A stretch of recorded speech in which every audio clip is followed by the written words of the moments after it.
Okay, Joe, you can get started. Okay, sounds good. Okay, so welcome everyone to our Horizons webinar. This is our Faculty Fest edition. So we've been partnering with the Faculty of Engineering to deliver this last webinar. Just a little reminder again to please keep your video and microphone off. And also keep in mind that at the end of the webinar, we'll be having a fun little Q&A. So you can use the Zoom chat function to message Sophia and she'll get all your questions, and then we'll be try to get through as many of them as we can at the end.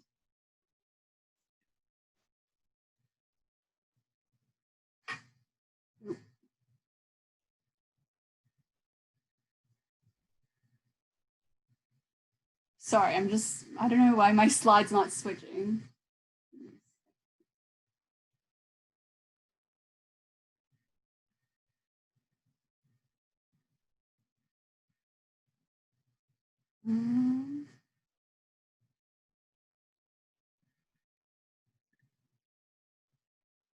Sorry, we are having some technical difficulties on my end. I don't know why my PowerPoint isn't cooperating right now.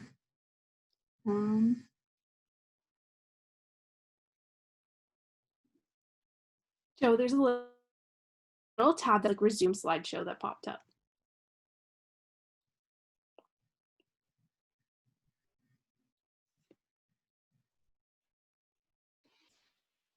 If you press enter, will it not go to the next slide? Oh, look at that. Perfect. Okay, sorry about that, guys. Okay, so before we start, I just want to, slides are switching. Yeah, so before we start, I just want to start with a land acknowledgement. Even though we're not all on McMaster right now, we're just going to do a land acknowledgement for McMaster, just because it's a space that we're all going to be working on sometime in the near future, and it's a space that we share. So McMaster sits on the traditional territories of the Mississauga and Haudenosaunee nations, and within the lands protected by the Dish with One Spoon Wampum Agreement. This agreement is also a covenant with nature. Take what you need, leave something in the dish for others, and keep the dish clean. We share this acknowledgement with you today to urge everyone to reflect on who originally protected and cared for this land, and how we came to be here, and the responsibilities we hold in caring for the land that we share with the community. Especially in institutions of higher learning, such as McMaster, it is our responsibility to create space where we can engage in conversations about the reality of Canadian history, challenge our dominant ideologies, and continue to call out injustices and inequalities that impede us from Indigenous justice and reconciliation. We encourage everyone to take the time to learn and reflect on the history of the land you live on by following the link that's provided in the slide at www.whosland.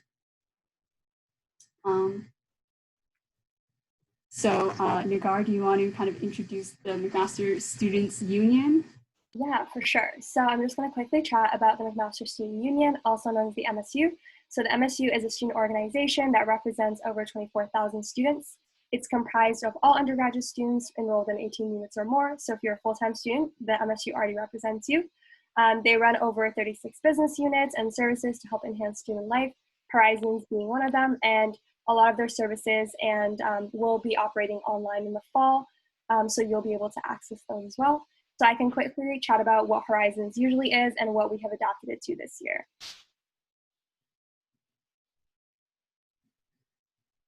Next slide. Okay, cool. So Horizons is usually a leadership conference that's a 2-night, 3-day leadership conference that takes place on campus. So usually we have students that come and they can stay on res and we take them around Hamilton, all that cool and fun stuff. But sadly, due to COVID, we were unable to host in-person conference. But obviously we still wanted to provide that same support for students. So we have kind of transitioned to this online programming. So this is actually, I think, our 15th or 16th webinar and our last one. So we have been covering topics such as, student life, how to get involved, how to study online, and all that good stuff. And they will all be available, and they've all been recorded through the MSU broadcast YouTube.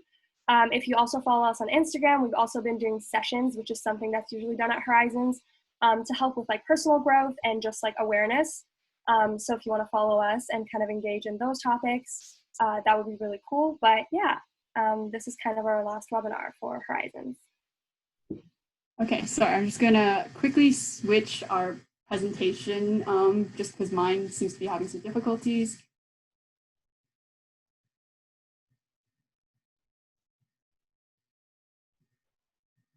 All right, so welcome again to the Horizons webinar. This series, as we said, is a part of a weekly series. The engineering one is actually our very last one. And kind of our webinars, as we talked about, each week has kind of a different topics, and we have new guest speakers. And within this webinar, we're actually going to be answering some questions we received from our Instagram account. But if you guys have any questions, definitely message Sophia during the chat, and we'll try our best to answer them.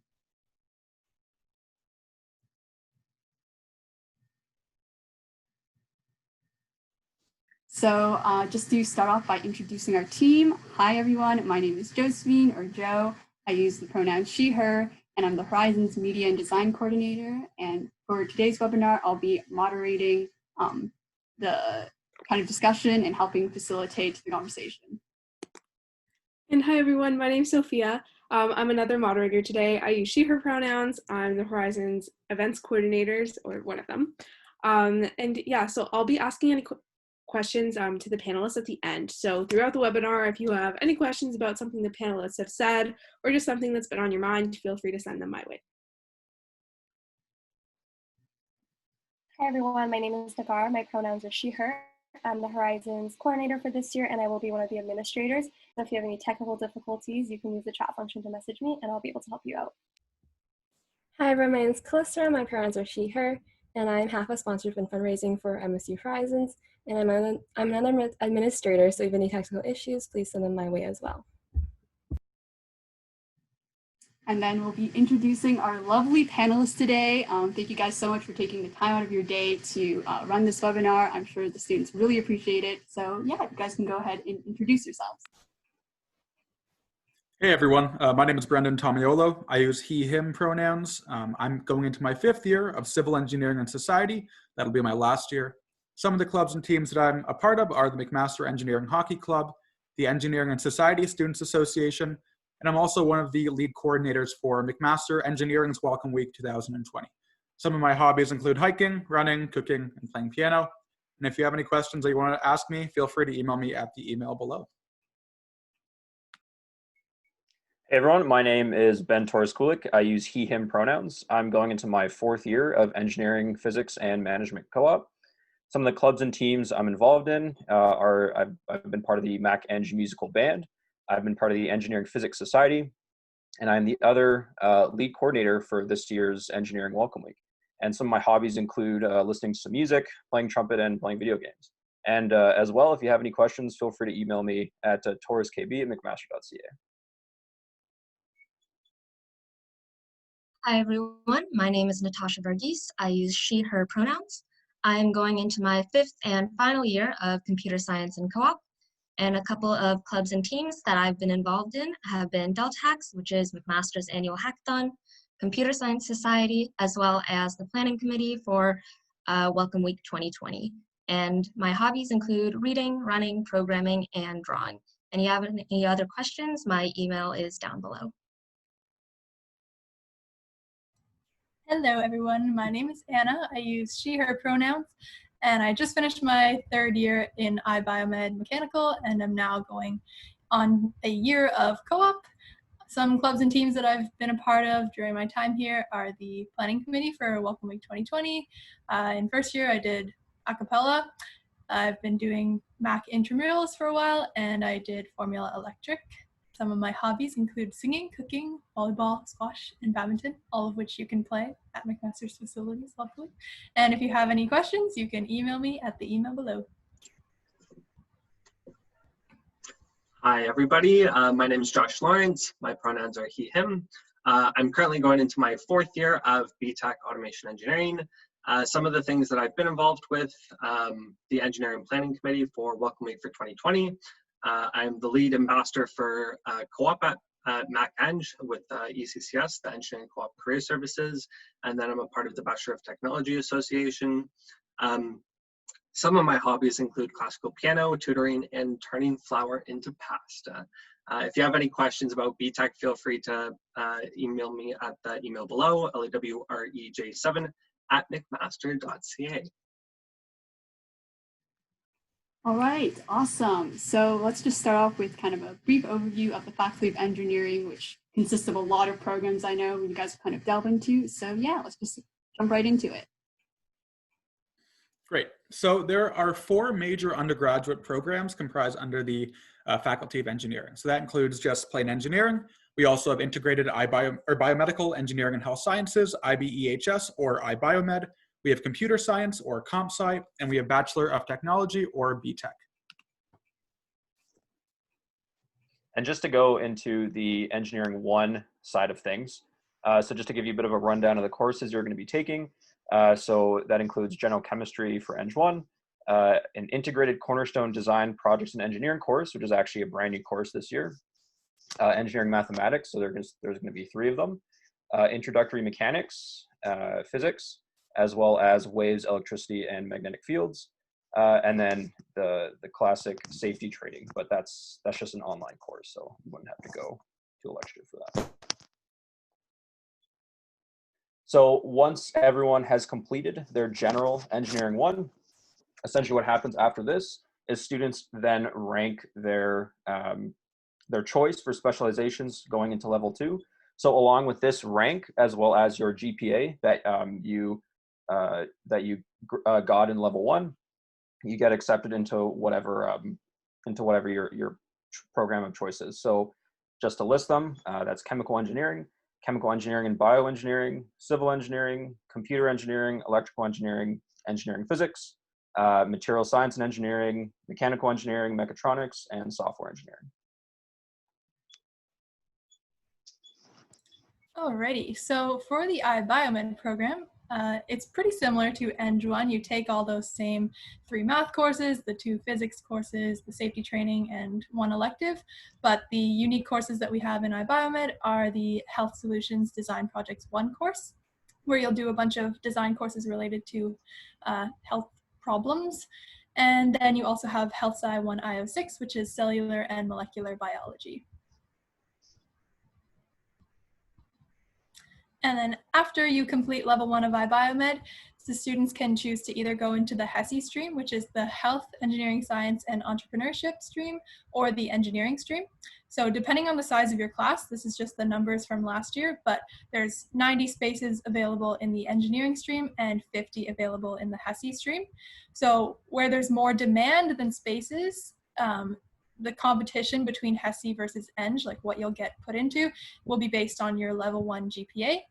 And then let's say you get into the engineering stream, you would then get free choice of whichever engineering stream that you want. So of all the ones that Ben listed in the last slide, you would get free choice of those. Alrighty, for students going into level 1 of computer science, we take the following required courses.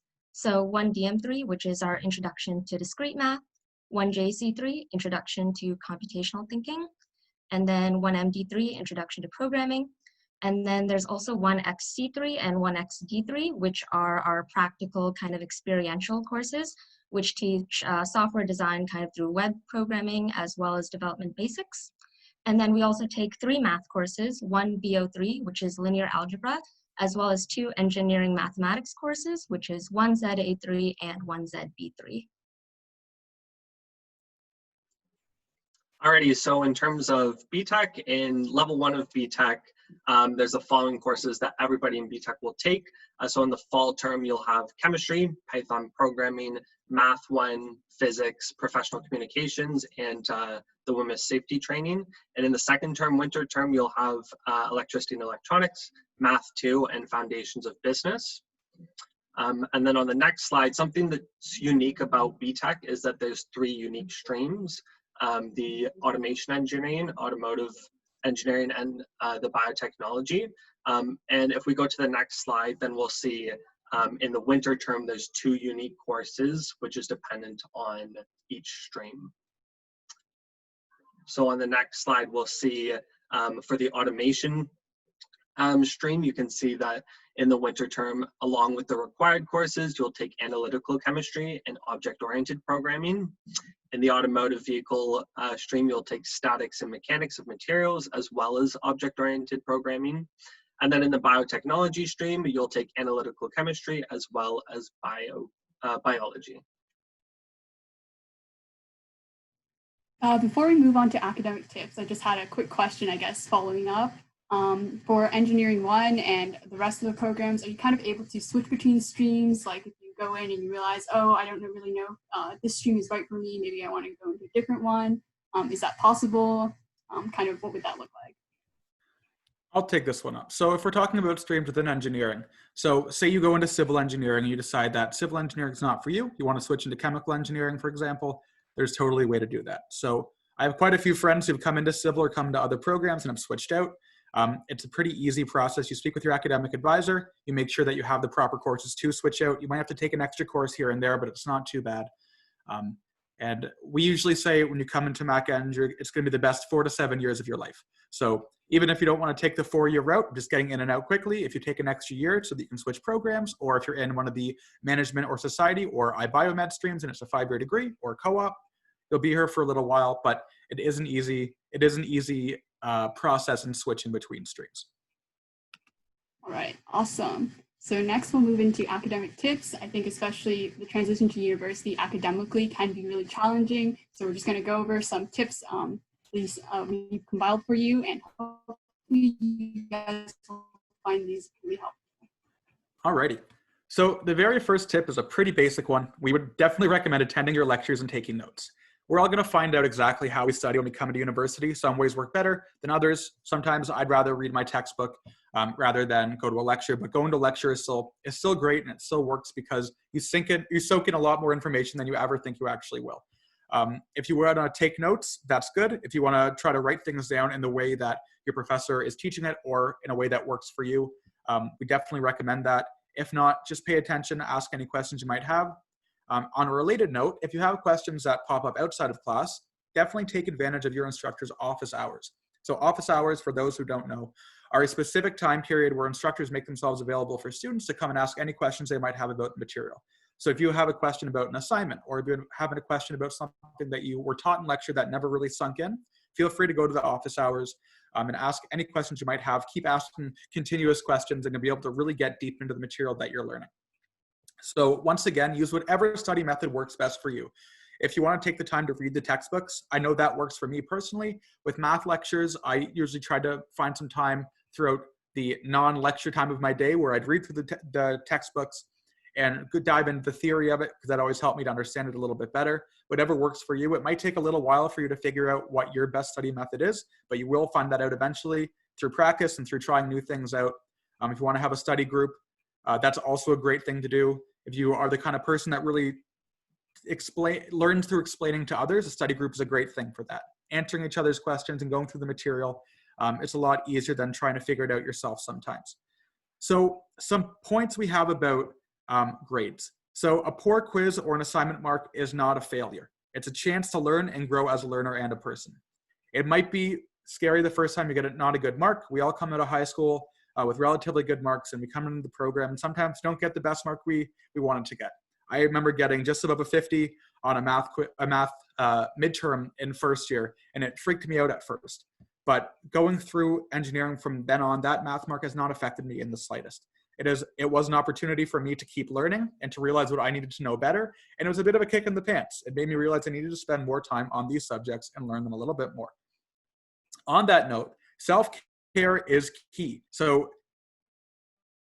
mental health, making sure that you are at your best to study and learn, that is so important. When you're going through your first semester of university, it's a lot. There's a lot of new things to get used to, new classes, new people, and that can be overwhelming for a lot of you. And that is totally understandable. I know I was overwhelmed a lot in my first year. Take a break, drink some water, exercise, and take time for yourself to do the things that you enjoy. If you enjoy reading or playing video games or going for a run, make sure you schedule that into your day. There needs to be time for you, because at the end of the day, you are a learner in an institution, and that's what you're here for, but you're also a person outside of that. And when you leave the university, whenever you do, you are still going to be a person. So you need to make sure that you're taking care of yourself from the first time you enter McMaster to the time that you leave. And on that, it's a marathon, not a sprint. There is no shame in spreading your courses over the following summer or even the next year. If you want to take your math courses in the summer, that's an option. Talk to your academic advisor, see what's available for you to make sure that you are learning the best way that you possibly can. Yeah, I think a really great point that I'd like to emphasize would be about self-care. I think it can be really easy to kind of get caught up in your academic workload and start sacrificing sleep or even meals. But in the long run, I think making sure that you get enough sleep and that you really are taking care of yourself will help you be more productive in the long run and prevent you from burning out. And especially with the fall online semester, I know it's really important to just making sure that you're taking a break away from the screens and getting up to stretch every so often.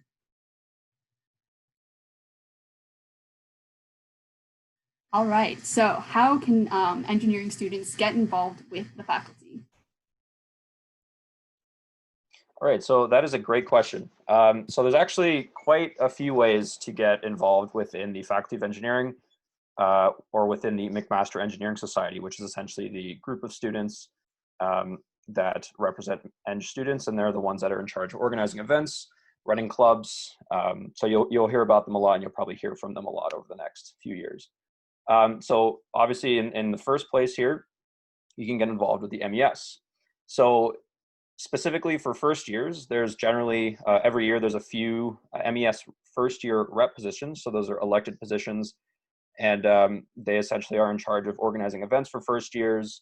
That's one of the main things they do, and it's a really good way to get kind of your foot into the door into potentially getting involved with future positions in the future as well. So you can also join committees. So some examples of those are sustainability, wellness, or even more. Attend national and provincial conferences. So those are just a few of the options. However, this link here, it's a link, and as far as I understand, this presentation will be available for everyone after the fact. But essentially, there is a Mac-Eng Society website, and on there is a current opportunities page, and it's constantly updated with all the different ways you can get involved. Yeah, and just to kind of go back to some of those conferences, so I've actually been involved with some of those conferences. I went to the Conference on Diversity in Engineering, which is run by the CFES, which is the Canadian Federation of Engineering Students. So those are really cool because you get to meet students from all over the country, and they all get together and discuss. In this case, it was discussing issues surrounding diversity in engineering, creating more inclusive workplaces, things like that. So again, obviously this year it's going to look pretty different, as we're all probably aware, but still a really good way to meet people that you might not ever get the opportunity to meet.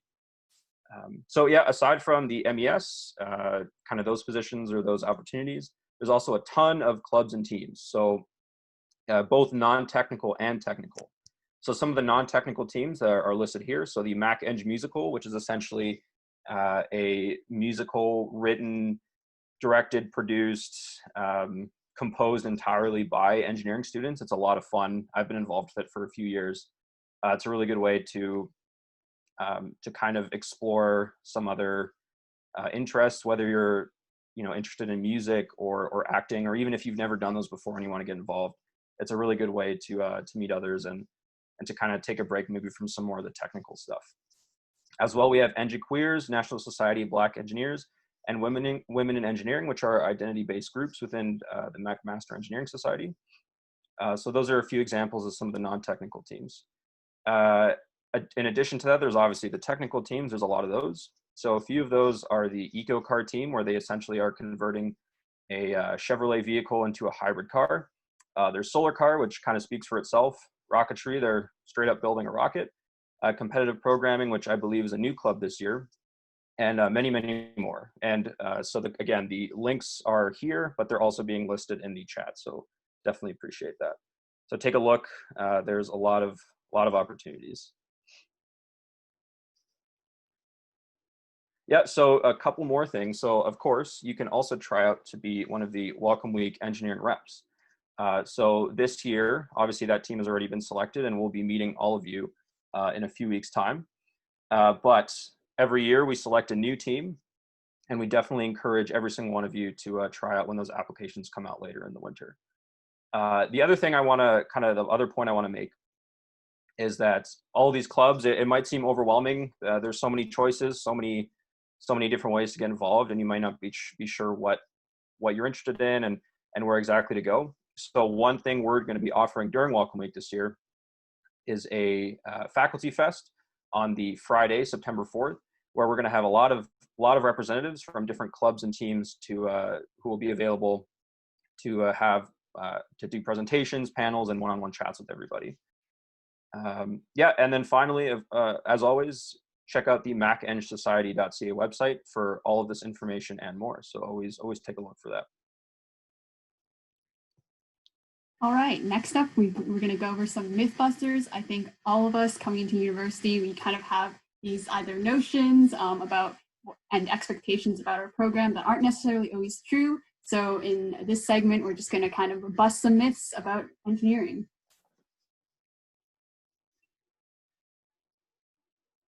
Yep, so I guess the first myth here is that first year is meant to, quote unquote, weed out students. So this is, yeah, there we go, air quotes. So again, this was something that I kind of heard before my time coming into engineering. Just want to dispel that right away. It's definitely not.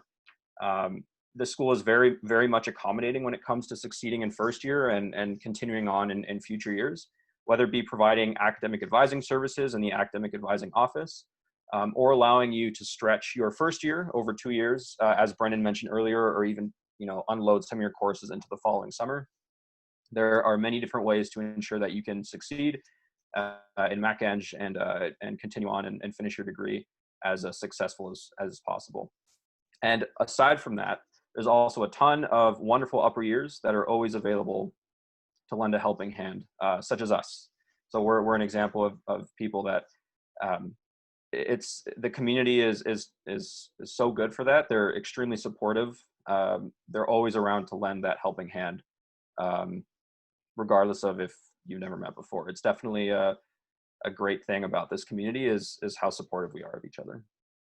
Yeah, and just to build off of that, I think it can be intimidating to ask for help sometimes from your profs or your TAs or even your peers or upper years. But just keep in mind that your profs and everyone else really do want you to succeed, and they're really there to help you. So don't be afraid to reach out for help. Alrighty.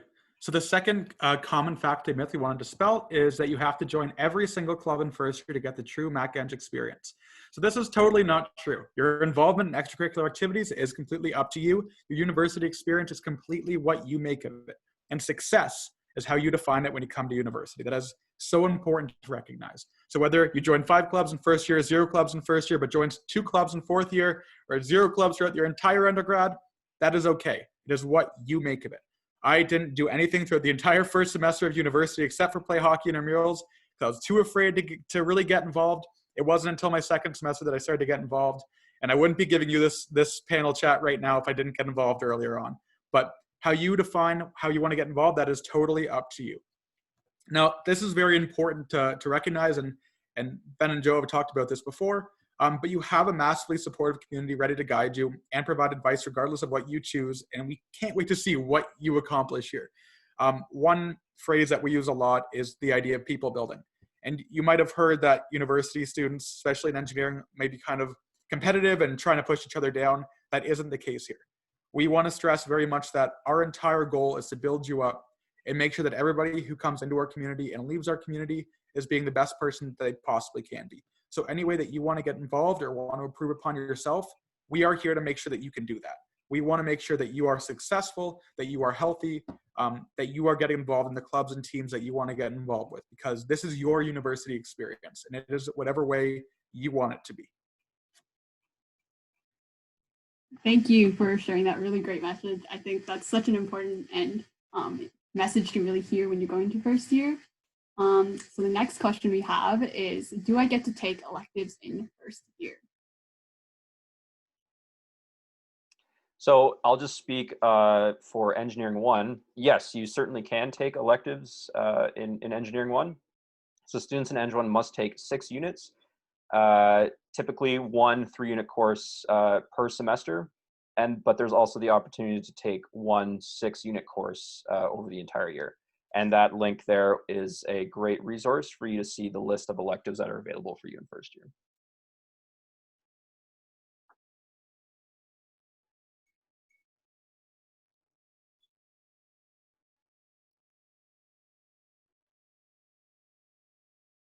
I'm sorry. Yes, in iBiomed, you do take electives in your first year. You get one in first year, which is 3 units, and then later on down the road, you take a couple more.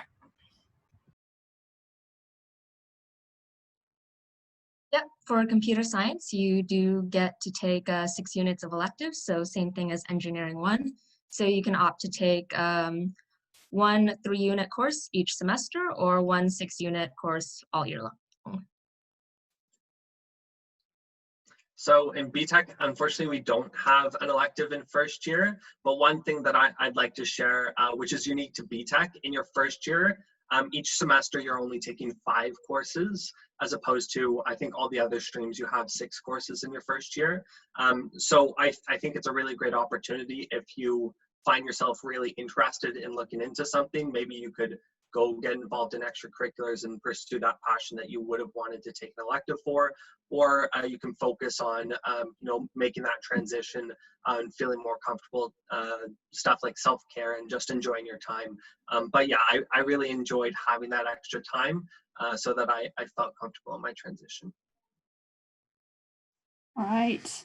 So I guess there's some questions about what exactly the engineering and society and the engineering and management programs are, and if you can kind of explain what they are.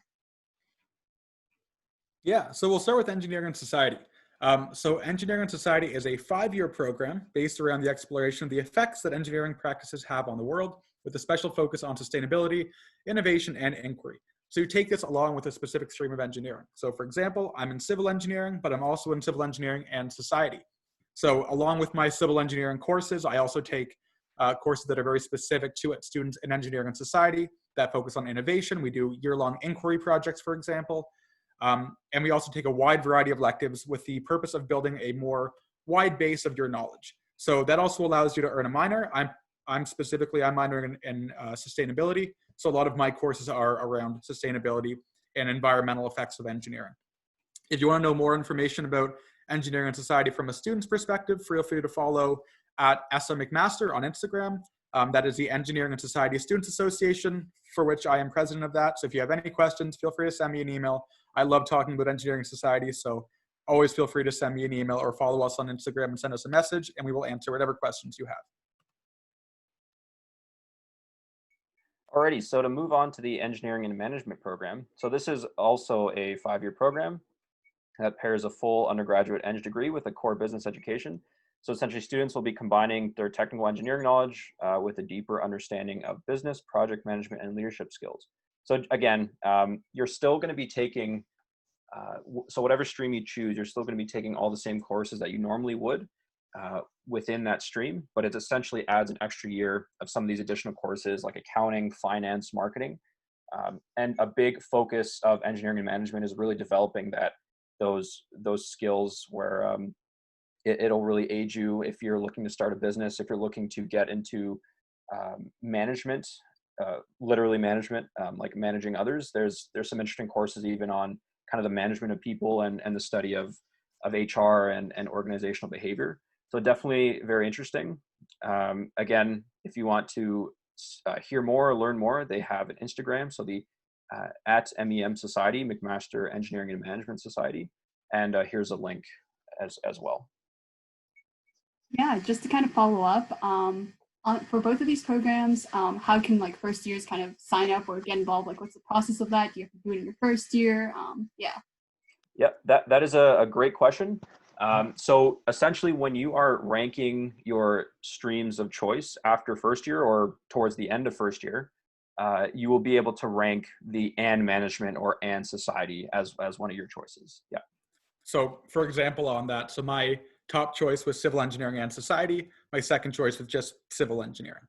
And I want to reiterate for both of these programs, what they're really good for is if you're not just interested in engineering, but you're interested in something else, some other school of learning, these are great programs for that.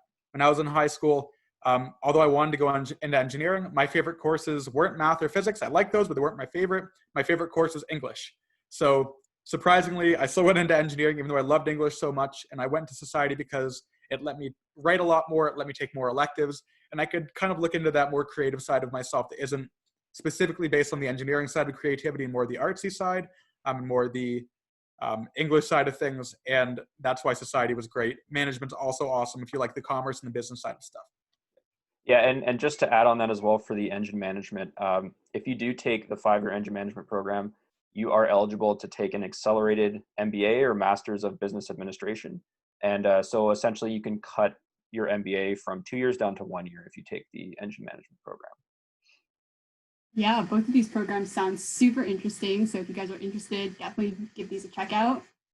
And then next, we're going to talk a little about co-op. So how can I get into the co-op program, and can I get a co-op after first year? Yeah, so just to answer the first question here, essentially if you selected it when you were applying for McMaster, then you are already enrolled in the co-op program. However, the next step you really have to take to get the eventual access to the online job board, which is called Oscar Plus, you do need to enroll in the co-op program prep course 1EE0, which is you can enroll in that in Mosaic. However, some of you may be wondering if you maybe didn't apply for the co-op distinction when you were applying for McMaster, you can still get that distinction. You can still apply for that. You just have to contact the Engineering Co-op and Career Services, or the ECCS. And oh yeah, sorry, go ahead. Yeah. No, I was just reminding you. Yeah, so can you get a co-op after first year? 100% yes. It's not uncommon for first years to get 4-month co-op positions in industry, or even with research professors after first year. Again, these positions will generally pop up on Oscar Plus, but you're not limited to Oscar Plus. If you have positions, whether it be throughout different connections, or for example, some companies won't necessarily put all their positions on Oscar Plus, but it can still count as co-op. Yeah, and I know earlier when you guys were introducing yourselves, a lot of you mentioned that you were a part of co-op. So does anyone kind of want to talk about their process of going through it and their experiences just briefly? I can talk. After first year, I used my USRA connection with the Undergrad Student Research Award, I think, and that helps you get funding. So you come with all this free money, and professors are like, yes, I want to hire you because I don't have to actually pay you out of my pocket. But anyway, a good way to get a co-op out of first year is to do research with profs, because they're more likely to hire students sometimes. And then you can do a 4-month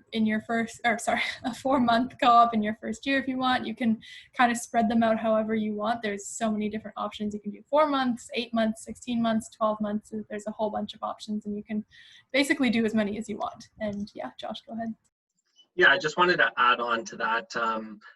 The co-op program is a really great way for you to get some hands-on experience that's relevant to your education, right? Because you might be, reading through a textbook, going through slideshows, and doing a problem set of math problems, but sometimes it's hard to relate that to how that's going to help you down the road. So I really encourage the co-op program, because it's a great way to get some more knowledge on what you'll be doing once you graduate, and you get paid for it, right? It's a job, so it really helps you pay for tuition and be in a really good spot once you graduate. So I always suggest it because it's been really great for me. Awesome. Thanks so much for sharing. Okay, so next up, I think a lot of first years are looking forward to Welcome Week and are just kind of curious if you guys can provide some insight into how will Welcome Week look this year. So whether you call it Frosh Week or Orientation Week, we call it Welcome Week at McMaster. And this year it is going to be entirely online, and we will be mainly hanging out over Microsoft Teams. Now this is great because a lot of you are going to be using Microsoft Teams throughout the school year as well. So this is a good introduction to that. So incoming students are going to need to fill out some type of sign-up form. I know that there's a Mac Pass that you have to sign up for. You should have received an email on that. And there's also going to be a form on the McMaster Engineering Society website to sign up for. That's just for Engineering Welcome Week. Now that is subject to change. You will also be getting an email further on that, so don't worry about that just yet. We'll be sending you more information that's going to be coming your way. So incoming students, all of you, will be placed into squads with several upper year reps to lead them through the weeks. So you'll have about 20 to 30 first years with you together that you get to meet and hang out with and complete challenges. And you'll also have a few upper year reps in that group as well, a part of our orientation team. And we cannot wait to welcome you all to the MacEng family. We're going to share a lot more cool details with you over our social media, which is at MacEngWW on Instagram. So follow that if you're not already following it. We'll be sharing information. We'll be getting to know some of our reps. It's a great way to learn. This is going to be a really cool and unique experience to getting to know each other before the semester starts. So we hope you come on out to that, because we've been putting a lot of work into it and a lot of love and a lot of care. So going on to the next slide. So this is kind of an important motto that we've been using, and that's community is not a place, it's a connection between people. So I'm sure a lot of you are disappointed that you're not coming to Mac during the semester, and we are too. We were so excited to meet you in person and welcome you, but we are still welcoming you to our community. You're still a part of our community. It's not about being on campus. It's about getting to know each other and supporting one another. Community is not a place. It is a connection between people. And we can't wait to connect with you and to meet you this welcome week, and also just this semester and for the rest of your time at McMaster.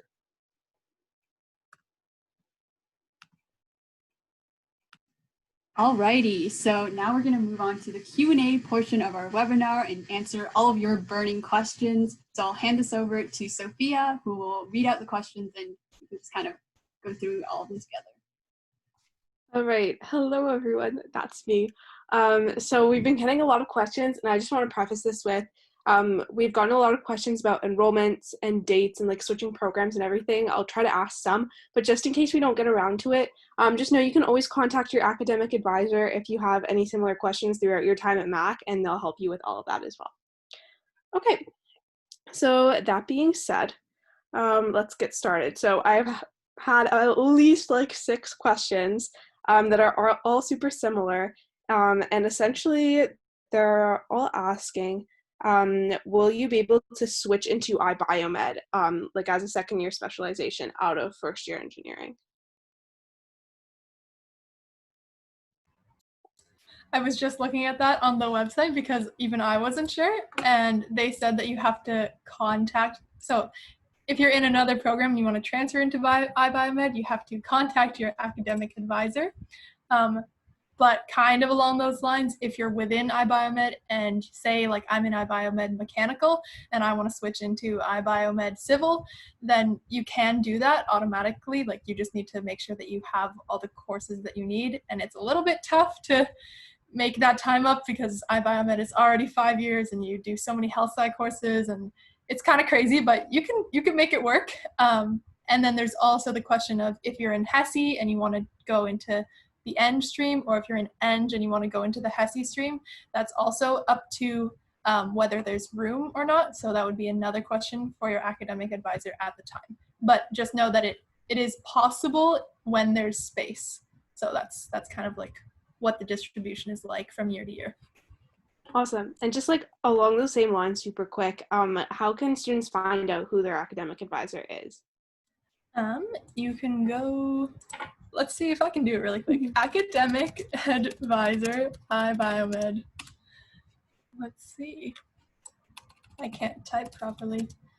Basically, I'm pretty sure if you just Google it, the page, yeah. So I Googled academic advisor, iBiomed, McMaster, and then this little page called Academic Advisor, McMaster Engineering comes up, and you click it, and there's a list of every single academic advisor there. And when you click on, it'll say like what program they're for, and you just click on their face, and there's a little email there. You can email them.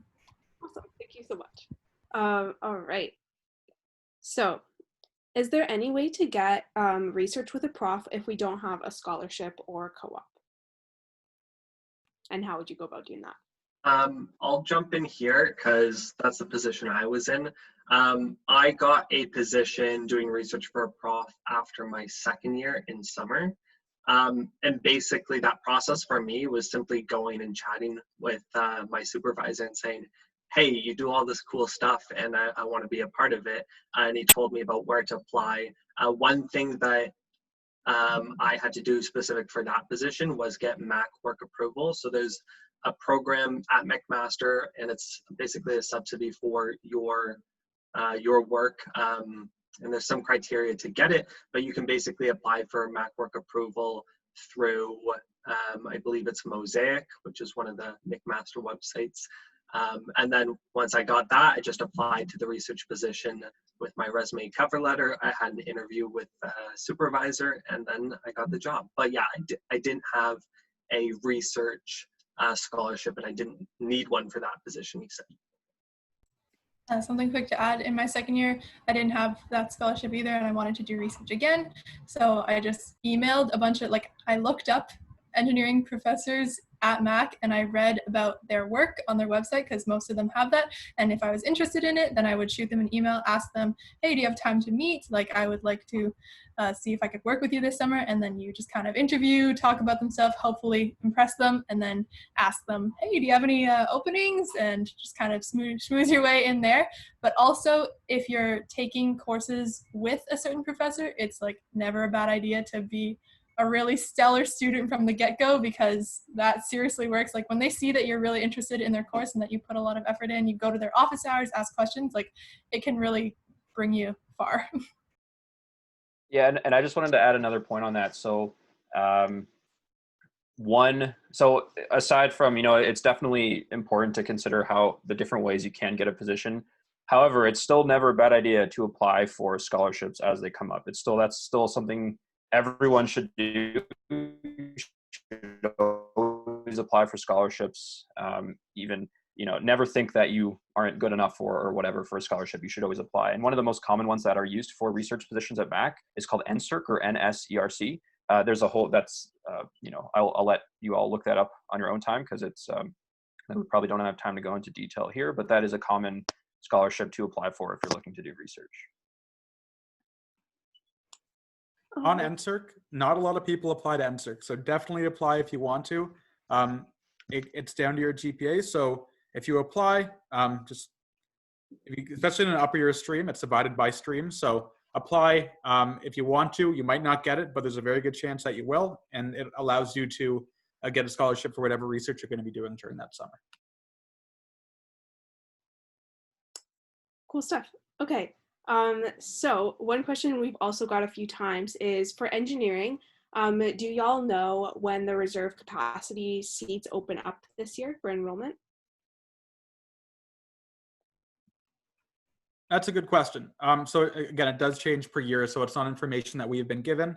That is subject to the decision of the faculty. So this is one of those questions that it's a very good idea to email your academic advisor. Once again, those can be found on the website. If you go to staff at the Faculty of Engineering's website, there's a list of a bunch of people, and it'll say academic advisor for a specific course. So for example, Brennan Connery is the academic advisor for biomedical engineering and health sciences. That might have actually changed this year.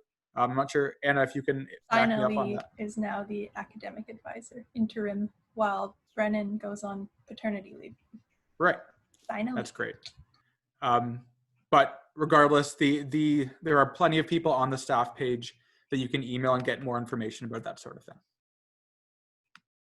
Awesome. Thank you so much. Yeah, I know it might be different per faculty. I know for my faculty, it's on August 4th, but take that with a grain of salt because I am not in engineering. So another question in a little bit is, does your GPA from high school matter when choosing your second year program, or is it only your first year GPA that matters? Yeah, so your high school GPA has no bearing on your second year program at all. Once you're into the program, essentially you can forget about your high school GPA, and it's all the entire decision is based on only your first year GPA, as well as how you rank your choices when you're going into second year. Cool. Okay, another question. What is the process of securing a position within the Summer Research Scholarship Program? When will we be hearing / when does the program begin? Sorry, you kind of cut out there for like a tiny bit of the question. Can you repeat the second part of the question? Sure. When will we be hearing more information / when does the program begin? And that was for the awards one, the research scholarship one? Yes, Summer Research Scholarship Program. Can't say anything about dates because I don't even remember when I heard about it. Ben, do you know? Yeah, so if you're talking about the entrance scholarship, yeah, I think that varies year to year. I would imagine you will get an email with enough time to respond and to get that set up. Because if it is the entrance scholarship, I believe it's guaranteed. But yeah, we haven't been given those specific dates yet. I would imagine you'll get an email once they become available. Sophia, did you say entrance or research? Did I hear you? It was the Summer Student Research Program, I want to say. Okay, and then the first part of the question was, how do you go about getting it, or just what's the process? I think you would have applied in grade 12 to the scholarship, and if you get the scholarship, then they will notify you. And then during your first year, it's your responsibility to go out and find who you want to do research with, and the person that you want to do research with is not guaranteed to accept you. But somebody always does, because I haven't heard any issues from any of my peers. But yeah, it's your responsibility to find the professor, and then you spend the 4 months of the summer working with them, and the money goes towards your salary. Cool. Okay, another question we got. Since the fall term is online, how are we supposed to get textbooks for the engineering program? That's a very good question. So the campus store, which is an actual physical store, there is a physical store on campus. They're also opening an online store. So for any engineering textbooks, you will just be ordering them from the online website, and they'll be delivering them to you to wherever your location is. There's also used textbooks that you're able to buy from upper year students. Now, sometimes the textbooks change from year to year, so make sure that you're buying the right ones. Your professors will let you know that as soon as you start the semester on the Tuesday.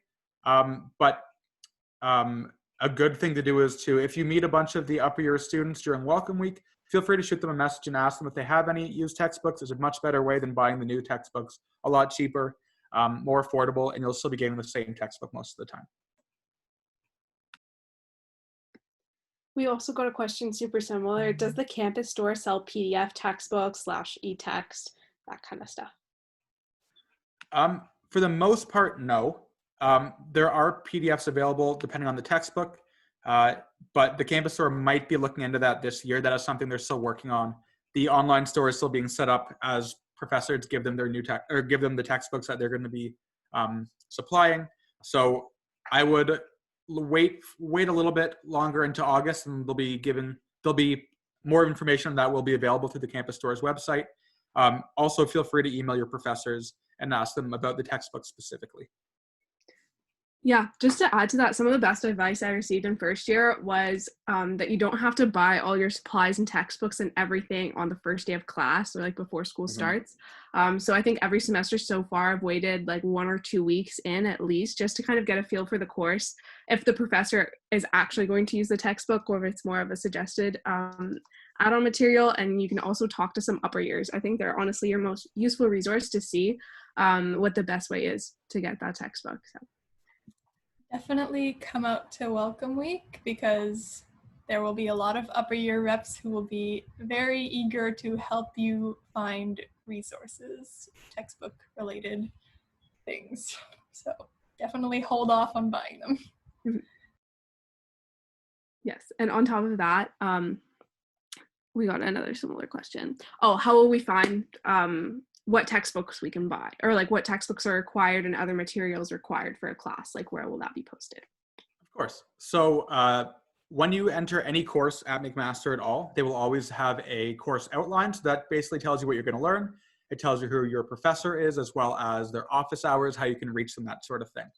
On that course outline will be the list of textbooks and whether they are recommended or optional, or you actually have to get them. It depends on the course. So once your course outlines become available, and yeah, I think Brendan might have cut out there. Just to finish what he was saying, your essentially each each class is going to be set up on an online platform called Avenue to Learn. And then your professor will be releasing that outline, and there will always be a section that lists like exactly what textbook or what materials you need to succeed in the course. Cool. All right, another question kind of about the length of an engineering program. So can you stretch a normal eng degree into 5 years instead of 4? And are there any drawbacks related to that? I'd be happy to pop in here. One thing that I'd like to interject into this, one thing that you can do to extend your degree, if it's not a matter of courses, you're able to take a lot of co-op throughout your degree, and that can naturally extend your degree. In the faculty of Eng, I think it's 28 months. You can take up to 28 months of co-op within your degree. So that's 2 years and 4 months, right? So that alone can extend your degree. But in terms of like taking courses and extending it that way, I'm not sure what specifics of how many courses you need to take at a time to be, I think it's just you need to be considered a full-time student. I'm not sure about specifics on that though, so I'll butt out at that conversation. Yeah, so just to kind of touch upon are there any drawbacks to extending your degree? I would, in my experience, no. I'm someone who, I did the engineering and management program, and I also did a 16-month co-op. I'm just finishing it up now. So in total, my entire degree is going to be 6 years long. I haven't felt like that. I've honestly felt like that has been a plus to my experience. Having a bit of extra time to kind of figure out what you like and figure out what you want to do isn't a bad thing. And just to touch upon even ignoring co-op, ignoring the 5-year program, like let's say you're just doing a 4-year program and you want to extend it. I'm sure many people can speak to this, but again, like we had mentioned earlier, extending your degree or extending like even your first year over 2 years to, kind of give yourself more chance to succeed and if things are a bit overwhelming, that's definitely okay. It's not uncommon at all. And in that case, there'd be a huge benefit to doing that because it might be able to give you a bit of extra time and a bit of extra space to really succeed starting in first year and moving on as well. On that note, so I'm in the Engineering Society program, as well as a lot of my other friends in civil engineering are, but one of our friends in our friend group has extended her degree just to being 5 years. So she's just in straight civil engineering, but she also just extended it to 5 years. But that gave her time to really get involved, for example, with the Heavy Construction Society at McMaster, and a lot of other clubs and teams where she's president and has contributed quite a bit to our faculty and to our stream. So she's still graduating with us. She's still taking all the courses with us. She's just extending it a little bit to take a little bit of a load off her back. I remember coming into first year thinking that there's 2 things I knew for sure. Number 1, I wasn't going to do civil engineering. And number 2, that I was not going to do a 5-year degree. I was going to do a 4-year degree in and out. And I was sure of that. And then I got to the end of the first semester and more into the second semester of first year and realized, number 1, civil engineering is pretty cool. Definitely recommend it. But number 2, taking a 5-year degree is a really good option. It definitely allowed me to do a lot more of the things that I enjoy doing, including doing this kind of seminar and everything else we're doing with Welcome Week. It also let me get involved and took a lot of the work off my back and let me spread things out and take more courses that I liked. There's no shame in taking more than 4 years here. Even if you really think you're only going to do 4 years going in, it's okay to change your mind at any point during your time here. Cool, thanks so much for sharing that, everyone. So we do have one question about computer science. So is it important, is it possible to switch from engineering 1 into computer science, and how might a program like computer science be different from like software engineering? Yep, so it is possible to switch from engineering 1 into computer science. You may need to do some of the first year required courses for engineering just because it is accredited. So you do need some of that chemistry, physics, all of those courses they take in engineering, as well as the differences between software engineering and computer science. So I kind of like to use the metaphor of like a physics student and a civil engineer.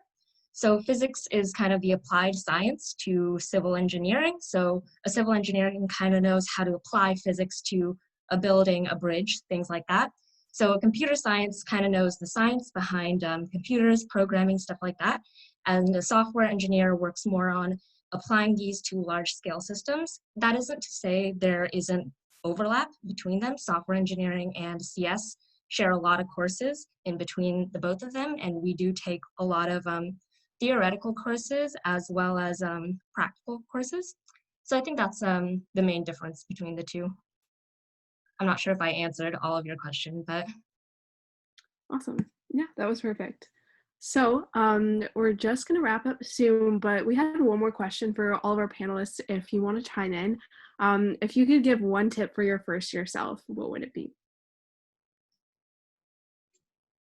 I'll pipe in here. I think one thing that I really focused on in my first year and a half, I was really focused on academics and doing the best that I could. And I ended up doing really well academically, and I was really happy with that. But I found that it consumed a lot of my time, and I found that the reward versus the effort it wasn't worth it. So I think my biggest suggestion is do what you do academically that makes you happy or comfortable with your grades, but enjoy the time that you're here. I've really enjoyed university for everything outside of the classroom, and there's so many great opportunities. Yeah, it's a great time. So just really enjoy it. And yeah, don't get too caught up in getting a 90 instead of an 85, because there's no difference. I'll jump in next, and I'll echo Josh's point first of all and say that wasn't really a lesson that I learned until probably third or even fourth year, was that you can study really hard and you can spend all of your time doing work and you'll probably get a better grade for it, but you might not be as happy, you might not enjoy your time here more. What I started doing in third year is I would study, and then 1 hour that I wasn't studying, I would just read a book, or I'd play video games with my roommates, or just talk with them. I'd do something that was more for the, getting those neurotransmitters in your brain happy, making sure you got the serotonin and the dopamine, norepinephrine, and everything that you really need to be a happy person overall. My one tip, though, would be kind of on top of that. Everybody in first year is going into the exact same new situation as you are. And though we're coming from different places, different cities, different backgrounds, we're all still going into first year. And although that's obvious and that's logical, and you can think about that, what it really, where it matters is that if you're afraid of going and talking to somebody or starting a new friendship with somebody, they're in the same position as you are. And maybe somebody's more outgoing than somebody else, but that doesn't mean that you can't just go say hi. A lot of the people that I became really good friends with that weren't even in engineering, that I got to meet throughout my first year, I was a little too shy to talk to them at the very beginning, but talking to one person allowed me to talk to more of them. And now I live with them. I love them to death. And there's people that you're going to meet here that you really, really care about after a few years, that you really love, that if you never talk to them in the very first place, you'd never get to meet them and learn just how incredible they really are. Yeah, that was so nice. Oh, you go ahead first. Okay. Yeah, I'll chime in as well. I would say one thing I would say to my first year self is don't feel like just because you're in first year, you don't possess the skills to get involved. I know it's easier said than done, because it can be very intimidating when you kind of come into university and there's all these opportunities, things you can do, and things might seem just at first glance out of your reach. You might feel like, oh, maybe I need a couple years, which again, as we mentioned before, is totally okay. But at the same time, don't limit yourself just because you're in first year. I think every single one of you coming in has the ability and has the skill set to get involved right off the bat, even just now. And at the same time, that's the only way you learn. The only way you learn is by getting involved and by starting, kind of as soon as you can, or as soon as you feel comfortable doing so. So that's what I would tell myself. I hardcore agree with all of the self-care tips and like social life, emotional stuff. I just have two things that I really, really wish I knew in first year, because they would have made my life a lot easier, like academically. One of them is that I wish I had like made an Excel sheet to plan out what courses I was going to take and like when I was going to do summer school, because personally in iBiomed, it's like kind of crazy sometimes, and taking summer school really, really helps. So if you feel like you want to do some kind of planning, I would strongly recommend it, that it like helps you not stress so much when you want to pick your courses each year, and helps you make sure that, you know, in your final year, you might have more spaces to make sure you can take the electives that you want to take, the technical electives, I mean. So that's one thing I wish I knew. And then the second thing I wish I knew is that to like branch out and make more friends within my specific iBiomed and mechanical program, because a lot of my friends are in normal mechanical engineering, and when you do your big project in your final year, your capstone project, you have to do it with iBiomed, and I don't know a lot of iBiomed people, so now I'm going to start making more friends with iBiomed people so that I know who I work well with, so that you can have a really great final year project. And I know that's kind of not very nice tips, but they would have seriously helped me in first year. So yeah, that's me. I guess one thing I would tell my first year self, I think going into university, me as well as a lot of people kind of struggled with imposter syndrome. And there's definitely going to be a lot of very, you know, smart, very talented people you meet in first year. That doesn't make you any less smart or talented that they are. Yeah, there's still a reason you're here. And so I guess just put yourself out there, apply to that club and team that you might not think you're fully prepared for. Just go for it. Even if you don't get it, you're going to be really happy that you at least tried to get it. Yeah, just put yourself out there and kind of know that what you're capable of. Apply to co-ops, even if you think you aren't going to get them, because you never know. I've gotten some that I did not think I was going to get. Just apply. Very true. One kind of last minute thing I just want to add to the end of this, echoing on the putting yourself out there point. And you're never really gonna know who you're gonna meet.